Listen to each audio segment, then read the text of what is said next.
Page 114, Joshua fought the Battle of Jericho. The top of the page, or sort of the top, not the total top. The top page, you're talking about something spiritual, whatever. But the other part, the sforzando is what I'm after. A sforzando for piano is a major accent. It's the strongest accent you can have. It's like serious.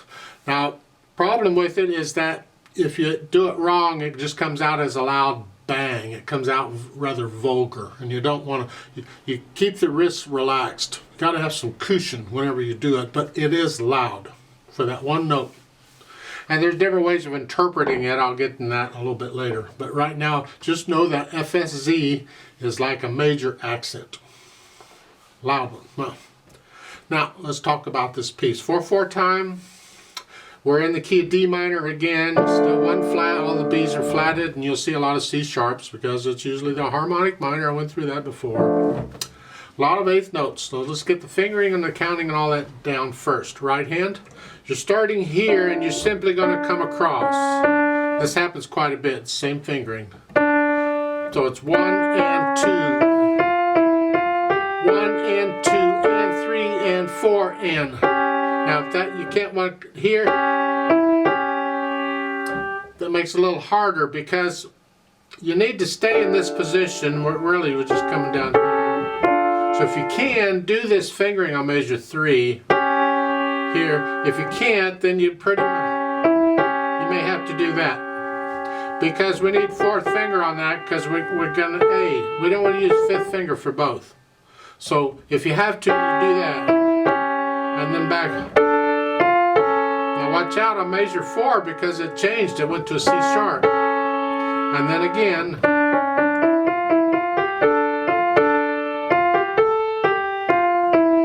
Then come up, rest, you come up. Measure 9. 1 and 2 and 3. 1 and 2 and rest and. Now 5th finger. I use 2nd finger on the C sharp. You can use 1 if you want, but I use 2. Keeps my hand out here. And then lift up. It's between a phrase. You're just going to lift up anyway. Rest, come down. And then you can do the fingering they show, but I'll do a 2. I prefer to keep my hand out here. And then you go back to what you were doing at the beginning. Last line at the bottom. Last 2 measures. The last measure, they're showing a 1, 2, 5. It's okay. But I prefer to keep my hand in here and just reach out and use the extended fingering because I'm extending to an octave and that's the chord. So I'm just going to keep my hand here and just reach out and do 2, 3. That one. Even though there's a rest and I can move, I can do that. I just like to keep my hand in one position if I can, so that's how I do it.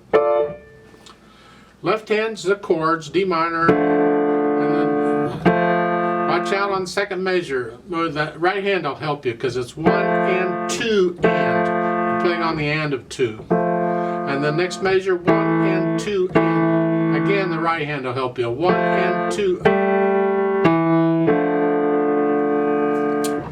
Measure 8. It's a 1 and 2 and that's just an and you're done. The right hand can't help you here. So it's 1 and 2 and. On 3 you're off. Then you come down here. 1, 2. Just coming right on up for the 8th. As you just connect them, you're fine. And measure 12. Stay here. Just cross over. 1 and 2 and 3 and rest and. You do that again. At the bottom, last 2 measures, and during the rest you can come down, or thumb, just cross the thumb under. Then all you got to do is extend down to the octave, and you're there.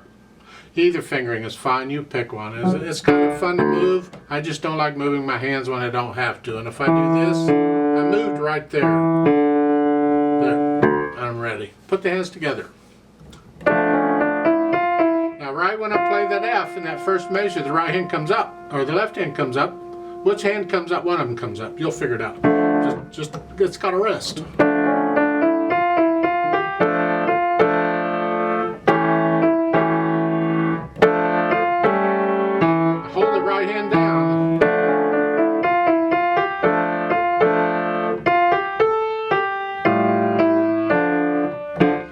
Measure 8. Be careful. Let's do this technically correct. That half note, it comes up on beat 3. 1, 2, 3. The left hand has a 1, 2, and the 8th note is done on beat 3. I mean, it's finished on beat 3. So both hands are up on beat 3. So you get one beat of silence in both hands, and that happens to be on beat 3. 1, 2, and 3. They're up on 3, and then you go on. So be careful there. Starting with the measure before it. 1, 2, 3, 4. 1 and 2 and 3. 1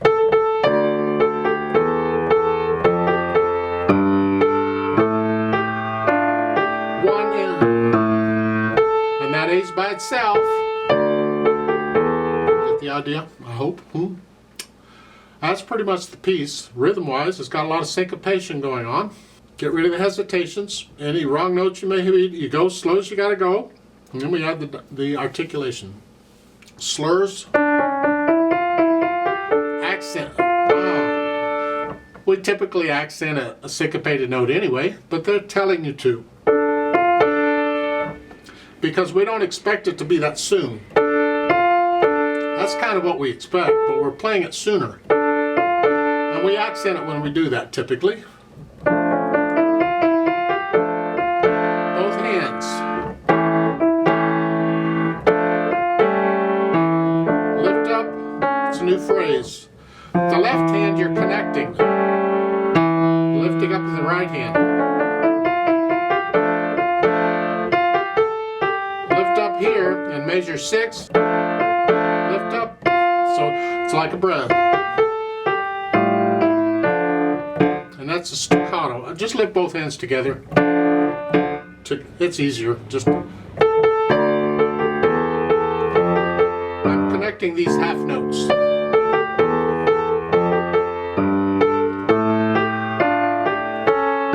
And those, I measure 12. Those in the left hand are accented. A little extra.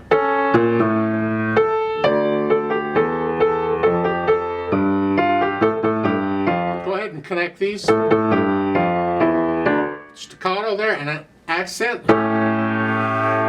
Because it's syncopated. 1 and 2 and 3 and 4 and. So they come in the and of 2, and then we're back to what we were doing there. So forth. At the bottom, last line you're here. These are all accented. I suggest it's part of the interpretation, which I'll talk about in a minute, but a lot of times when you have accented notes following each other like this, one after another, you'll separate them slightly because it helps to bring out the accent. You see, a piano can't do a true accent, so one way we can fake it is to separate the notes slightly. Now, a lot of band teachers and so forth will tell their people when they get these accents to separate the notes anyway. Even though they can do true accents, they'll still separate the notes. It just helps to bring out the accent a little better. Don't play them short, just separate them. And the last one is a sforzando. A sforzando, as I said, is a major accent. Don't get vulgar, let the wrist collapse as you do it. It's just really loud. I said really loud. It's loud in relation to whatever dynamic level you're at. See, let's say if I were soft here, then an accent would make it like medium soft, where a stronger accent like a marcato might make it like medium loud. Well, in that case, the sforzando would make it loud, but not very loud. It's just loud. In other words, you don't get carried away. Here it's loud anyway, so that sforzando at the end is going to be really loud. Oh, you're done. Yeah, not short, but loud. Then we can add the dynamics. Well, moderately loud at the beginning, that's the right hand. It's the melody. Keep these chords out of the way. You can play the chord a little louder on the accent, but keep it under the right hand. We want to hear, that's what we want to hear.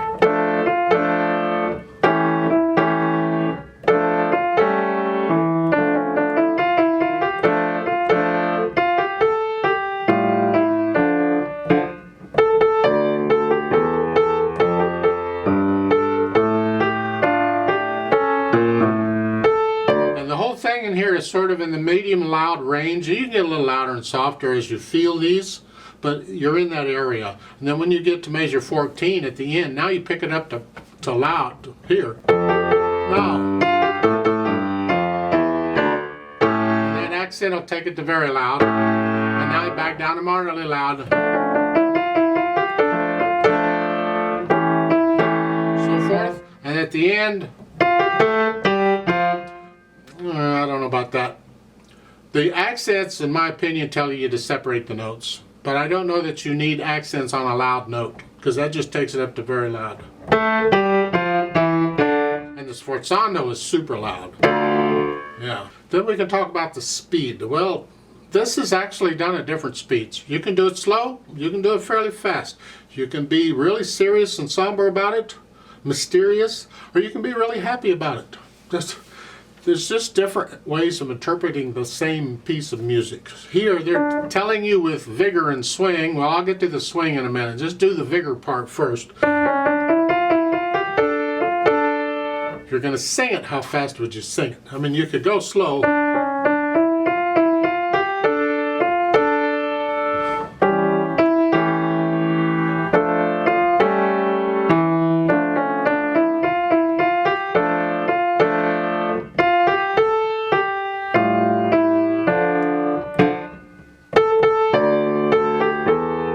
So forth. You can play it a little faster than that. It's up to you and how you feel. Try it at slightly different speeds.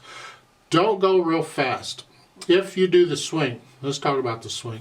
In blues, swing, and jazz, those different styles of music, we typically will swing the eighths. It's just automatic. You just do it. There's nothing in music says nothing. You just do it. And only eighth notes, nothing else. And that is, the counting is not 1 and 2 and 3 and. It's 1 and 2 and 3 and 4. You swing the counting and you feel it. There's no notation for it. You feel it here. So forth. You swing it. That's what they mean here. It's vigor and swing. Swing and... well, you can't do that if you go real fast, because then the short notes are too short. That's not swinging anymore. That's just nuts. So you got to keep it down a little bit. So get into it like that, and it's fine. When we do the play with me, I will swing the eighth notes, because it's really, this piece is generally done in that style. Doesn't have to be. You can do it straight. It's a different style. Experiment with both and see what you think. I like it in swing style, so I do it that way. And then there's a couple spots they add pedal. I want to talk about that a little bit, because you don't need pedal on this piece at all. But over on measure 16, they're pedaling this. The idea is it's accented. It's a little louder, and we're going to give it color. Give you more to listen to, because it's a longer note. You got time to hear it. And there's nothing else going on, it's just that. So you can color that, add overtones. Don't have to, but okay, you can. And at the bottom, that sforzando note, there you can add, there's a little more important there to add color, because that helps with bring out the sforzando. It helps. This is serious note, huh?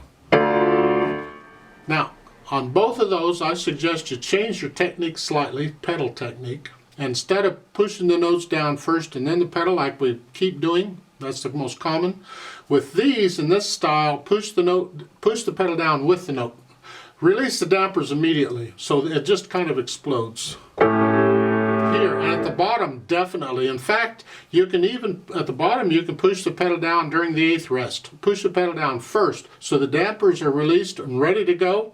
And that way, when you play the note, it explodes. There's no playing the note and then release the dampers. It's release the dampers first and then play it. That's a different style. There's different styles of pedaling. So with the first one, as I said, in measure 16, push it down with the notes and lift it up with the notes. You don't connect it to measure 17. It's like taking a breath. And at the bottom, immediately when you lift that up, push the pedal down. You have to wait till the sound dies away, because it doesn't die away immediately. But as soon as it does, so forth. Now if you're having problems with that, then just go ahead and push the pedal down with the note. Pushing the pedal down just a fraction of a second before I play the notes.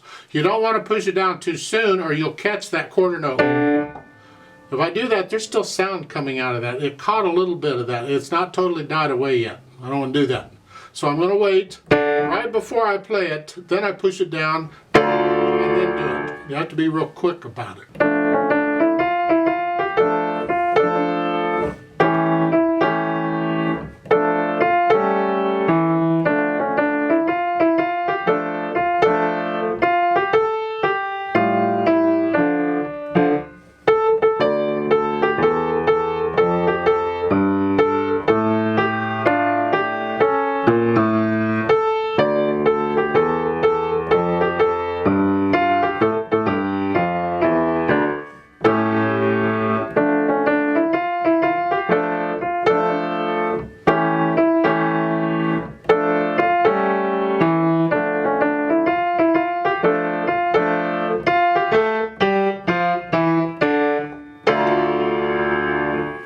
I'd like to play this with you very slowly to double check the notes and the rhythms. Not going to do the dynamics.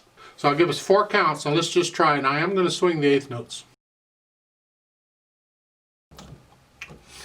1, 2, ready, and go, and 1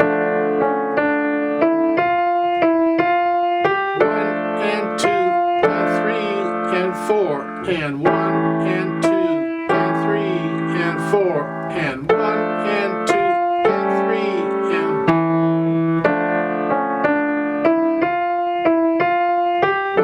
and 2 and 3 and 1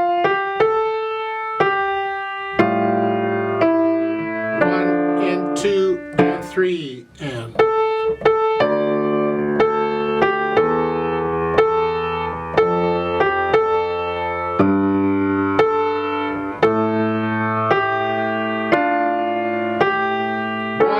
and 2, 3 and 1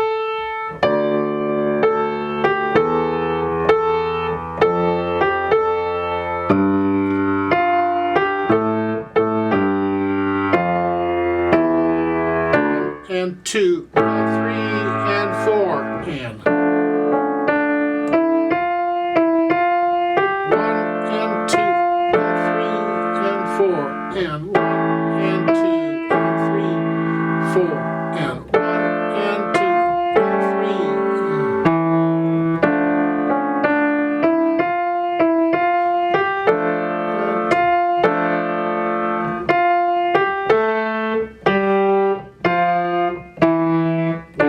and 2